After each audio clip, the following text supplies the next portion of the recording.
उन्होंने जो प्रचार किया और खुद ही लोगों को व्हाट्सएप मैसेज भी किए और ये कहा कि इसको वायरल करो, तो ये उनका शुक्रिया कि जिन्होंने इतनी पब्लिसिटी मुझे दे दी। मैं तो एक बहुत छोटा सा कार्यकर्ता हूँ, मैं कभी ना लीडर था और ना आगे भी लीडर हूँ। बेशक मैं एक्स लेजिस्लेटर हूँ, एक MLC रहा हूँ, और ये भी आपको बता दूँ कि मैं वेस्ट लेजिस्लेटर अवार्ड मैंने लिया हुआ है। तो इसलिए मेरा वो नहीं था कोई यहाँ ट्रेंड सेट करना, मेरा था कि लोगों की आवाज़ को बुलंद करना। क्योंकि मैं हमेशा जब भी सियासत में आया, मेरी हमेशा एक कोशिश रही कि वो दबे कुचले लोग जो दूर दराज पहाड़ों पे रहते हैं, या जो SC ST OBC या दलित या पिछड़े वर्ग के जो लोग हैं, जो गरीब हैं, चाहे वो शहरों में रह रहे हैं, चाहे वो टाउन्स में या गाँव में दूर दराज के इलाकों में रह रहे हैं, जहाँ वो लोग जो पहाड़ों पर ऊपर रह रहे हैं, उनकी आवाज़ बन के मैं निकलूँ। नो डाउट हमने आपको देखा भी, और अक्सर जब आपका ट्विटर हैंडल देखें तो आप लोगों से मिलते हुए नजर आते हैं, फोटो आप शेयर करते हैं। लेकिन 2 ट्वीट बड़े रोचक हैं पिछले कुछ समय से, गुड बाय BJP, और दूसरा ट्वीट हाउ द जोश। ये ऐसा लग रहा है कि क्लास में खेलते हैं जब बच्चे एक दूसरे को करते हैं, आप मजाक में ले रहे हैं, कईयों की सियासत पे आ रखी है, उनकी कुर्सी पे आ रखी है, और आप इसको मजाक में ले रहे हैं। नहीं, मजाक नहीं है, मसला है कि उन्होंने मेरा मजाक बनाया। हम तो गए थे लोगों के काम करवाने के लिए, लेकिन वहाँ काम की बात ही नहीं है।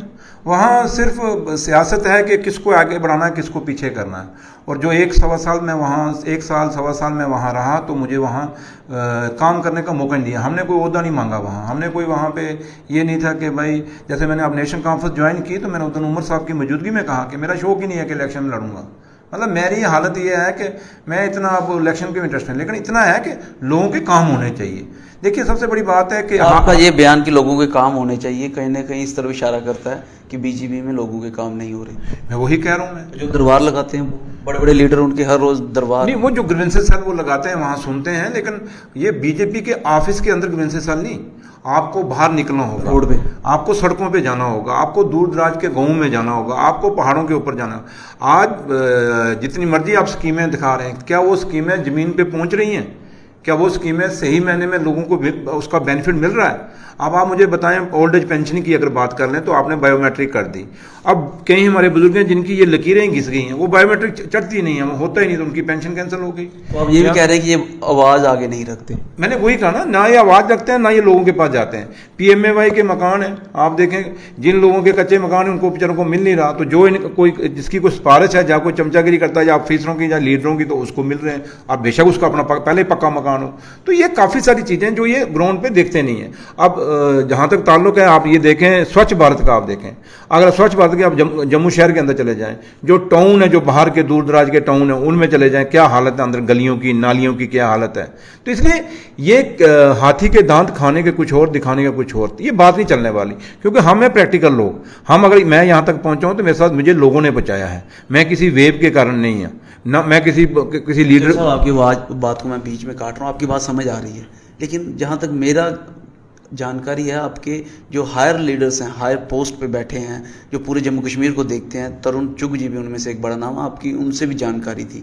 तो आपने इस 1.5 साल के समय में ये सारी चीज़ें उनके सामने रखी, समक्ष में लाए, संज्ञान में लाई? नहीं, तरुण चुग साहब ने बेचारों ने अपनी जगह अपनी कोशिश की, लेकिन जम्मू में जो टॉप लीडरशिप है, वहाँ 2 ही टॉप लीडरशिप हैं, एक रैना साहब और एक कोल साहब। तो वो दोनों जो हैं, वो किसी की सुनते नहीं हैं, वो अपनी मनमर्जी करते हैं, और वो जो काम करना लोगों को, वो काम करवाते नहीं हैं। लोगों के जो बात, मतलब जैसे आप BJP के बड़े अच्छे लीडर हैं आज भी BJP के अंदर, जो जिनको मौका ही नहीं दिया जाता काम करने के लिए, जिनको कोई रिस्पॉन्सिबिलिटी नहीं दी जाती, वो लोग भी जो हैं कहीं ना कहीं तंग हैं, परेशान। मैं इस बात पे भी आऊँगा, लोग परेशान हैं, हमसे भी ऑफ द रिकॉर्ड कई बार बात होती है, लेकिन आपसे मैं ज़रूर जानना चाहूँगा कि इन सारे लोगों की आपसे बात हुई थी? मतलब कि ये सारी चर्चा की गई है, ये चर्चा होती है कि लोगों के काम नहीं हो रहे हैं BJP में? नहीं, वहाँ आप कभी जाएं BJP ऑफिस में, अनऑफिशियल बात आप जब करें विदाउट दिस कैमरा और ये माइक के करें, होती है, तो वो चर्चा होती है। आपके साथ भी लोग करते होंगे कि देखो जी काम नहीं हो रहे, तो इसलिए वहां पे है, लेकिन काम, मैंने वही कहा ना कि 2 बंदों के कारण जम्मू कश्मीर में BJP 2 बंदों का जिक्र कर रहे हैं। सुरेंद्र चौधरी ऐसे अनाड़ी नहीं है सियासत में, 2 बंदों का कंधा लेके आपने अटैक तो BJP भी किया। 2 बंदों के लिए पार्टी कौन छोड़ता है, पहले ये बताएं। आपने नाम तो 2 बंदों का ले रहे हैं, लेकिन इतनी बड़ी पार्टी जो दुनिया की सबसे बड़ी पार्टी है। पंकज देखो, एक बात आपको समझनी पड़ेगी, ये 2 बंदे आम आदमी नहीं है। एक बंदा प्रदेश अध्यक्ष है, दूसरा पार्टी का संगठन मंत्री है। और संगठन मंत्री और प्रदेश अध्यक्ष इन दोनों के ऊपर दारोमदार है। दिल्ली की जो रिपोर्ट जाती है वहाँ से मांगते हैं वो इन दोनों ने देनी होती है। यहाँ से जब भी कोई मीटिंग बुलाई जाती है दिल्ली के अंदर तो ये दो ही जाते हैं। तो इसलिए आप इनको कैसे इग्नोर कर सकते हो? आप कैसे कह सकते हो कि भाई इनके बिना यहाँ सब कुछ मतलब यही इनके कारण ये ठीक है बाकी सब खराब है? तो इसलिए मैं आपको बार बार कह रहा हूँ कि बीजेपी के अंदर बड़ी अच्छी लीडरशिप है, बड़े अच्छे लोग हैं जो काम करना चाहते हैं, लेकिन उनको मौका नहीं दिया जाता। तो परिवारवाद और करप्शन का चार्जेस लगाया, मैंने बाकी भी आपके इंटरव्यू सुने। आपने कहा कि रविंद्र रैना जी से पूछिए, नो डाउट हम पूछेंगे जब मौका मिलेगा, लेकिन पहली मर्तबा सुरेंद्र चौधरी को कब लगा कि करप्शन और परिवारवाद चल रहा है? जब एंट्री हुई कब पता चला? देखिए मैंने आपको कहा ना कि जहाँ तक ताल्लुक है इस इशू पे मैं बहुत काफ़ी सारी बाइट दे चुका हूँ। अब मैं बार बार इसको डिस्कस नहीं करना चाहता, लोगों को पता है। अब आप लोग पत्रकार हैं, आप लोग पता करिए क्या है क्या नहीं है, कैसे है क्या नहीं है, ये चीज़ें आप लोग पता करें।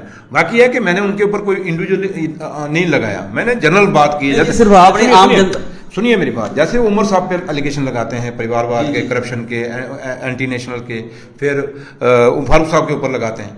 तो मुझे बताओ ना, कभी आपने उनको पूछा बताओ भाई फारूक उमर साहब कौन सी करप्शन की, उमर साहब ने कौन से परिवारवाद किया, उमर साहब ने कौन से एंटी नेशनल का काम किया? उनको पूछिए ये चीज़। तो जब वो हमारे लीडर को कहते हैं, उमर साहब को या फारूक साहब को कहते हैं एंटी नेशनल या परिवारवाद या करप्शन का इल्ज़ाम लगाते हैं, तो जब हम उनको वापस कहते हैं फिर उनको मिर्ची क्यों लगती है? मतलब अगर आप किसी की पगड़ी उछालेंगे तो ये भी तो ध्यान रखो कि आपकी पगड़ी भी उछलेगी। तो इसलिए आप वो बातें बड़ी करते हैं, धमकियां मार रहे हैं, ये है लीगल नोटिस देंगे, फलाना देंगे। दो लीगल नोटिस, मतलब आप पे जब कोई बात करे तो लीगल नोटिस, तो जब आप लोगों के पे बात करते हो तो तब क्या? तो इसलिए ये बातें, अब ये पॉलिटिक्स है, पॉलिटिक्स को पॉलिटिक्स की तरफ से देखना चाहिए और चलना चाहिए। और आप अगर आप करप्ट नहीं है या आप परिवारवाद नहीं करें तो अच्छी बात है, इसमें हम कौन से कोई जबरदस्ती थोड़ा थोप रहे हैं। अगर है तो आप इसको। सुरेंद्र चौधरी का जी अगला इलेक्शन एजेंडा रहेगा क्या? कि परिवारवाद और करप्शन बीजेपी का इलेक्शन एजेंडा रहेगा? क्योंकि आपने जिनके लिए बात की है वो आपके प्रतिद्वंदी भी हैं, एक ही शहर से, एक ही इलाके से आप आते हैं। पंकज, मैं एक चीज कहूँ कि मैं अब नेशनल कॉन्फ्रेंस में हूँ और अब इलेक्शनों में जो मैनिफेस्टो पार्टी का होता है वही पार्टी का मैनिफेस्टो आगे चलता है। नहीं, मैं नहीं कर सकता, मैं कौन होता हूँ? अब वो जो लीडरशिप है पार्टी की, नेशनल कॉन्फ्रेंस की, वो चीज़ डिसाइड करेगी कि मैनिफेस्टो में क्या क्या रखना है, किस पे क्या करना है, कैसे करना है। मैं क्योंकि मैं तो एक कार्यकर्ता हूँ, तो कार्यकर्ता ने वही बात माननी है जो पार्टी का मैनिफेस्टो होगा। तो लिहाजा जब इलेक्शन आएगा, पहली बात तो इलेक्शन हो ही नहीं रहा, इलेक्शन करवाएं तो सी ना। आप ये बार बार कहते हैं 50 पार, हम कहते हैं आप 90 पार कर दो। आपने तो -50 भी किया। नहीं माइनस, चलो हम कहते हैं आप 90 ले जाओ, लेकिन इलेक्शन तो कराओ। इलेक्शन क्यों नहीं करा रहे? तो इसलिए बार बार वो कहते हैं जी हमने इलेक्शन कमीशन को कह रहे हैं जी इलेक्शन कराओ। भाई इलेक्शन कमीशन तो आपको कह रहा है, दिल्ली की सरकार को कह रहा है ना कि भाई आप एनओसी दीजिए कि सिक्योरिटी का कोई प्रॉब्लम नहीं है हमें, तो हम इलेक्शन कराते हैं। इलेक्शन कमीशन इन पे छोड़ रहा है सरकार के ऊपर। तो जो बीजेपी के लोग हैं वो ये कहते हैं जी जनाब हालात ठीक नहीं है। अगर हालात ठीक नहीं है तो फिर मुझे बताओ, फिर आप कैसे कहते हो G20 कराया, उसके बाद आप पंचायती इलेक्शन का बोल रहे हो, आप फिर म्यूनसिपलिटी का इलेक्शन बोल रहे हो, उधर से 2024 में पार्लियामेंट इलेक्शन आ रहा है। अगर पार्लियामेंट इलेक्शन हो सकता है तो असेंबली इलेक्शन क्यों नहीं हो सकता? तो ये सवाल जो है इनके सामने खड़े होंगे, इनको पूछेंगे लोग कि भाई अगर पार्लियामेंट इलेक्शन हो सकता है, क्योंकि वो भी तो सारे पोलिंग बूथों पे वोट पड़ने हैं।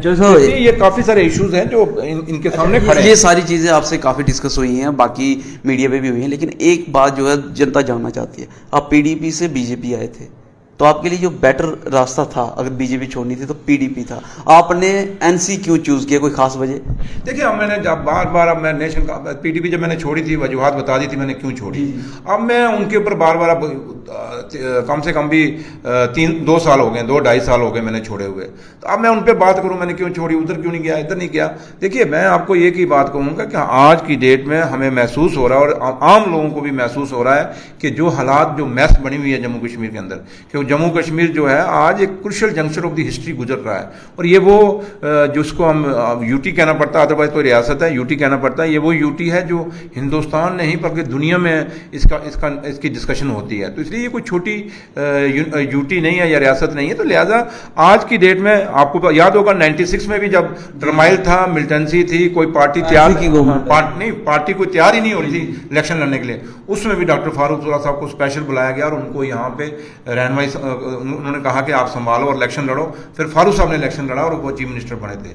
तो कितने हमारे नेशनल कॉन्फ्रेंस के लोगों की कुर्बानियां भी लगी उसमें, कितने हमारे मिनिस्टर भी शहीद हो गए, लेकिन उसके बावजूद भी उन्होंने इलेक्शन लड़ा और आज फिर मुड़ के वो इतिहास, जैसे 96 में नेशनल कॉन्फ्रेंस ने इस रियासत को उस टर्माइल से बाहर निकाला था, आज फिर लोगों को ये लग रहा है कि जो आज ये हालात बने हुए जम्मू कश्मीर में, इस माहौल से अगर कोई बाहर निकाल सकता है सिर्फ और सिर्फ डॉक्टर फारूक अब्दुल्ला साहब, उमर अब्दुल्ला साहब और नेशनल कॉन्फ्रेंस भी निकाल सकती है, बाकी कोई नहीं कर सकता। नो डाउट चौधरी साहब की अगर एनसी की बात करें तो कार्डर बेस्ड पार्टी है, पूरी JNK में, इवन की लद्दाख में भी इनके जो हैं कार्डर हैं।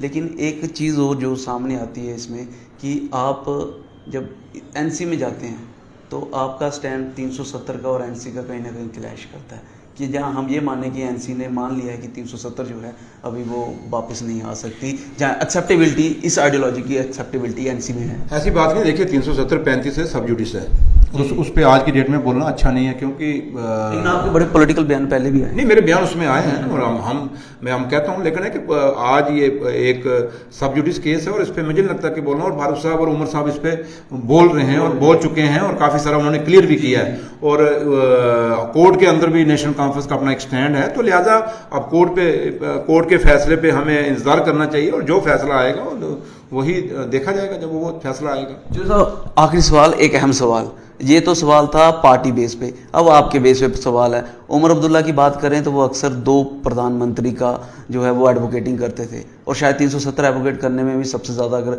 वजह रही तो उनका डोडा किश्तवाड़ एरिया में एक बयान था जो उस समय काफ़ी वायरल हुआ और जिस पे बीजेपी ने बड़े संगीन तरीके से लिया। तो क्या आज भी आप 2 प्रधानमंत्री, क्योंकि पहले आप जो है वो सेल्फ रूल को एडवोकेट करते थे, अभी 2 प्रधानमंत्री को एडवोकेट, इस आइडियोलॉजी को भी एक्सेप्ट करते हैं? देखिए विचार विमर्श, देखिए मेरे उमर साहब का बयान जो आप जिसका जिक्र कर रहे हो मैंने सुना ही नहीं, और जो बयान मैंने सुना ही नहीं तो उस पर मैं क्या आपको रिएक्शन दूंगा। तो लिहाजा जिन बयानों का मुझे पता ही नहीं, मैं आप रिएक्ट करूं तो अच्छा नहीं लगता, क्योंकि मैं एक एक्स लेजिस्लेटर रहा हूं और मैं अगर कोई बात कहूंगा तो उसका कोई ना कहीं मतलब निकलता है, तो मुझे इररिस्पॉन्सिबल बात करनी नहीं चाहिए। तो लिहाजा उमर साहब को जब बयान मैं सुनूंगा या आप मुझे सुनाएंगे तो उसके बाद मैं कोई रिएक्शन दे सकता हूँ। तो लिहाजा ये आप उमर साहब से पूछिए, ज़्यादा बेटर होगा, और क्योंकि जैसे आप कह रहे हो मुझे क्या पता दिया भी है या नहीं दिया है, तो लिहाजा भारतीय जनता पार्टी की सुनिए मैं कहूँ, जहाँ भारतीय जनता पार्टी की जो व्हाट्सएप यूनिवर्सिटी है उसने क्या उसको एडिट किया है, क्योंकि वो एडिट भी बड़ा करते हैं, वो आपको पता ही है। तो लिहाजा ये मुझे इतना इस पर नहीं है, तो लिहाजा जब भी कोई हम देखेंगे। बाकी यह है कि मैं एक ही बात आपके पंकज इस चैनल के माध्यम से लोगों को कहूँगा, खासकर नौजवानों को कहूँगा कि आप लोग बाहर निकलिए, वक्त आ गया। आज बेरोजगारी जम्मू कश्मीर में मुंह फाड़ के खड़ी है आपके सामने, और हमारे बच्चे नशों के साथ जुड़ रहे हैं। देखिए आज कभी भी आप रविंद्र रैना साहब प्रदेश अध्यक्ष है, कभी उनके मुंह से आपने सुना कोई डिमांड लोगों की बात, कभी उनके मुंह से कभी बात सुना? अब शराबों की दुकान, यही रविंद्र रैना साहब असेंबली में बोलता था कि जम्मू कश्मीर को नशा मुक्त करो, अभी भी ये कहते हैं कि मैं इसके खिलाफ। तो मैं कह रहा हूं कि उनकी अपनी कॉन्स्टिट्यूंसी में एक बगनोटी में और एक चौकी 100 में 2 वाइन शॉपें खुली। बगनोटी में तो लोगों ने प्रोटेस्ट भी किया कि ये वाइन शॉपें नहीं खुलनी चाहिए, और भी कितनी जम्मू कश्मीर में प्रोटेस्ट हुआ, बिश्नौर में नहीं। मैं कहता हूँ मतलब कि यहाँ हालत ये है कि अब जम्मू शहर के अंदर कितनी प्रोटेस्टें हुई और यहाँ पुलिस ने लाठियां चला के वो दुकानें खिलाई है। फर्स्ट टाइम हुआ है कि हाँ भाई शराब की दुकान खोलो। तो यहाँ लोग जब कहते थे शराब की दुकानें तो नहीं खुलती होती थी। तो आज कभी रैना साहब को आपने मुंह से सुना? हाँ, सुन कोर्ट के ऊपर बोल रहे हैं, पता नहीं क्यों बोल रहे हैं, मुझे समझ लगी। लेकिन ओवरऑल रैना साहब कहते थे कि नशा मुक्त मैं जम्मू कश्मीर करूंगा। तो भैया नशा मुक्त की सुनिए ये बंद करिए। और दूसरा ड्रग्स, चिट्टा, हमारी नस्लें खत्म हो जाएंगी जनाब, क्या उस पर कभी रैना साहब बोल रहे हैं? बड़ी बुरी हालत है इस समय। मैंने तभी कहा ना, कभी उस पर बयान देते हैं ना, वो नशे पे बोलते हैं, ना वो वाइन शॉपों पे बोलते हैं, ना इलीगल माइनिंग पे बोलते हैं, ना वो बजरी रेते का जो रेट बढ़ गया उस पर बोलते हैं, ना वो आज हॉस्पिटलों की हालत क्या है, डॉक्टरों की वहाँ इंफ्रास्ट्रक्चर ही नहीं है, दूर दराज के इलाकों में भी नहीं है, उस पर नहीं बोलते। पानी का क्या हाल है, लोगों को पीने को पानी नहीं मिल रहा, उस पर कभी उनका बयान सुना? बिजली का कट कितना, उस पर कभी आपने सुना? पीएचई के मरले पे उन्होंने तारीफ, मैंने कहा मैं 5 मरले के बाद में आता हूँ। आपने उनको देखा कि कभी पीएचई के डेली वेजरों को पक्का करने का उनका वादा किया? हो गए। उन्होंने कहा था रैबरे जिरात को, रैबरे खेल को हम पक्का करेंगे, हो गए। उन्होंने कहा रैबरे जंगलात को करेंगे, हो गए क्या पक्के? उन्होंने कहा था होम्स गार्ड का हम फैसला करेंगे, हो गए। एनआरएचएम का क्या फैसला हुआ? एनवाईसी का क्या फैसला हुआ? आज आप मुझे होम गार्ड्स का क्या फैसला हुआ? जो लड़के बीएसएफ और सीएसएफ के एस्पायरेंट थे जो जिन्होंने धरने इतनी देर दिए, उनका क्या बना? तो मैंने कहा कभी रैना साहब को ये कहते थे हम कर देंगे, क्या हो गए? तो इसलिए इन इश्यूज पे कभी भी भारतीय जनता पार्टी बोलती ही नहीं है। प्रॉपर्टी टैक्स का वेलकम किया उन्होंने, 5 मरला का किया। जम्मू कश्मीर की बीजेपी बोलती नहीं, उल्टे हमारे पर कानून पे कानून। आप कहते हैं जी 5 मरले प्लाट देंगे हम लोगों को। मुझे बताओ जम्मू कश्मीर में कौन सा गरीब से गरीब भी होगा जिसके पास 5 मरले ना हो? समझ नहीं आया, लैंड टू टेलर के बाद ही कुछ अगर लोग हम, बचे हैं। मैंने कहा ना, अगर पीएमएवाई के मकान अगर हम किसी को देते हैं तो उसकी एक सर्वे होता है, उसकी एक लिस्ट बनती है। तो अगर ये आपने 5 मरले के देने हैं तो पहले वो लिस्ट तो सामने लाओ, किस किस को देने लगे हो, बाहर से लाने लगे हो या यहां से लोगों को देने लगे हो। तो ये बात आपके सामने है। तो ये आप जम्मू कश्मीर, खासकर जम्मू को नुकसान हो रहा है इसका। कश्मीर में किसी ने नहीं जाना, लेकिन जम्मू में जो लोग बसेंगे तो ये नुकसान किसका करेंगे? जम्मू के लोगों के हक का नुकसान करेंगे। तो इसलिए मैंने कहा ना, बड़े सारे मुद्दे हैं जिनके ऊपर प्रदेश बीजेपी के जो लीडरशिप है ये नहीं बोलती। ये सिर्फ मीटिंग पर मीटिंग है बस, उससे ज्यादा कुछ। खामोशी को कैसे देखते हैं? इस खामोशी को कैसे देखते हैं? ये उनको पूछिए कि आप इन मुद्दों पे क्यों, जम्मू कश्मीर के लोगों के इन मुद्दों पे आप क्यों खामोश हैं? लोगों को हालात क्या है? अच्छा चौधरी साहब, आपसे आखिरी सवाल तो हो गया, लेकिन एक बदलाव मैंने देखा आपकी एनसी ज्वाइनिंग के बाद। जो नौजवान हैं, करप्शन चार्जेस आपने जो लगाए हैं उसको वो कनेक्ट कर रहे हैं रिक्रूटमेंट स्कैम पे। वो कह रहे हैं, उनका भी ये कहना है कि करप्शन होती है और जब भी एक रिक्रूटमेंट होती है उसके बाद स्कैम आता है। मैंने वही तो सुनिए, हाँ, मतलब नौजवानों को कहीं ना कहीं ऐसा लग रहा है कि अभी किसी ने आवाज उठाई है तो वो सुरेंद्र चौधरी है। ये चीज कैसे देखते हैं? मैंने वही कहा ना आपको। देखिए, आपको जब पता है एक ब्लैक लिस्टेड कंपनी है, उसको बार बार आप एग्जाम करा रहे हो, फिर एक दिन एग्जाम कराते हो, दूसरे दिन लिस्ट कैंसिल कर देते हो। फिर आपने CUET के एग्जाम में बड़ी मुश्किल से गरीब को, दिहाड़ीदार आदमी है, अपने बच्चों को 12वीं पास कराई, आज आप उसको कहते हो पंजाब में एग्जाम दे। पंजाब में एग्जाम देने का मतलब कि 7-8 हज़ार का खर्चा है। और जब वो वहां खर्चा करके गया, वहां एग्जाम दे के आया, शाम को जब वापस लखनऊ पहुंचा, पीछे रिजल्ट निकल गया, कहीं फेल हो गए। आज कितने बच्चों को आप लोगों को पढ़ने भी नहीं दे रहे। नौकरी तो नौकरी रही, नौकरी तो देनी कोई नहीं, लेकिन उम्मीद जागी है। हाँ। सुरेंद्र चौधरी के नाम से जो उम्मीद जागी है, तो क्या और भी फेसेस आ सकते हैं एनसी में? क्योंकि आपने देखा, आपकी तरफ से ट्विटर पे देखा गया तो रजौरी पुंछ से लोग ज्वाइन कर रहे हैं। वही चर्चा है कि जम्मू के प्रोमिनेंट फेसेस भी ज्वाइन कर सकते हैं। अगर जो हालात हैं भारतीय जनता पार्टी के, काफी सारे लोग मेरे टच में, मुझे फोन करते हैं, और थोड़े दिनों में आप देखेंगे कि काफ़ी सारे लोग जो हैं वो नेशनल कॉन्फ्रेंस को ज्वाइन करेंगे। और भारतीय जनता पार्टी के वो जो पुराने लोग हैं, जिनको 15-15, 20-20 साल हो गए या 30 साल हो गए, वो लोग भी छोड़ने को तैयार हो गए हैं। क्यों? कि जो हालात हैं जम्मू कश्मीर के। अब लोग देखिए, भारतीय जनता पार्टी के जो लोग हैं बेचारे, अब सारे थोड़े कुंवारे हैं, कहीं शादीशुदा भी है ना, जिनके बच्चे हैं। पर्सनल अटैक से आप बाज नहीं आएंगे। नहीं, पर्सनल अटैक नहीं कर रहा मैं, कहता हूँ सारे कुंवारे थोड़े, मतलब जो जिनके बच्चे हैं आज चलाने के लिए कुछ तो नहीं, जिनके बच्चे हैं आज उनको रोजगार चाहिए। उन बच्चों को जब रोजगार नहीं मिल रहा तो वो बच्चे अपने माँ बाप को कहते हैं, जनाब आपकी लेबरी को हमने क्या करना। तो इसलिए वो आज ये भी एक मुसीबत उनके सामने खड़ी होगी, क्योंकि अगर हमारे बच्चे बेरोजगार हैं तो बच्चे तो उनके भी हैं, तो उनके बच्चे भी बेरोजगार हैं। इसलिए 90% जो कैडर है आज बीजेपी के अंदर, वो दुखी है कि बच्चों को रोजगार नहीं मिल रहा। और सबसे बड़ी दुखी आज लोग क्या हो रहे हैं? नशे से, जो ये ड्रग्स चिट्टा आ गया है, जो शराब की दुकानें खुल रही हैं, इस पे लोग दुखी हैं। तो लिहाजा ये बड़ा मुद्दा है जो सामने नौजवानों के खड़ा है। तो इसलिए चाहे वो बीजेपी के लोग हैं, चाहे बाकी लोग हैं, हर बंदा अपने औलाद तो हर आदमी को प्यारी होती है ना। तो इसलिए ये देखिए, आगे देखो होता है क्या, आगे देखो होता है क्या। और बड़े चार्जेस के साथ साथ जो है एक बड़ा बयान ये भी है कि एनसी में और भी बड़े सारे लोग ज्वाइन हो सकते हैं। और इन एनसी ज्वाइन करने में एक सियासी अखाड़ा जो है, वो सियासी अखाड़ा अभी नौजवान बनेंगे, और नौजवानों के साथ उनके जो मुद्दे हैं उसको कनेक्ट करने की जम्मू कश्मीर नेशनल कॉन्फ्रेंस कोशिश कर रही है। और उसमें बड़ा नाम जो है सुरेंद्र चौधरी का है। बहरहाल उन्होंने कहा कि करप्शन और परिवारवाद के ऊपर बातचीत करने के लिए उन्होंने हालांकि मना कर दिया। उन्होंने कहा कि ये सारी बातें भारतीय जनता पार्टी से पूछें। लेकिन वही एक बड़ा सवाल और भी खड़ा किया बीजेपी में कि जम्मू के अंदर हो रहे जो मसले हैं, सियासी मसलों को हटा के सामाजिक मसले जो हैं, नौजवानों के मसले हैं, उसके ऊपर भारतीय जनता पार्टी के लीडर आवाज़ क्यों नहीं उठाते। और जो उठाता है वो भी कहीं ना कहीं दबे हुए मन से उठाता है। आपकी क्या विचार है, हमें जरूर कमेंट सेक्शन में कमेंट करके बताइएगा। वीडियो लाइक व शेयर करना ना भूलिएगा। अगले अपडेट के लिए जुड़ रहेंगे के साथ। कैमरा सिंह के साथ मैं पंकज खजुरिया। जय हिंद।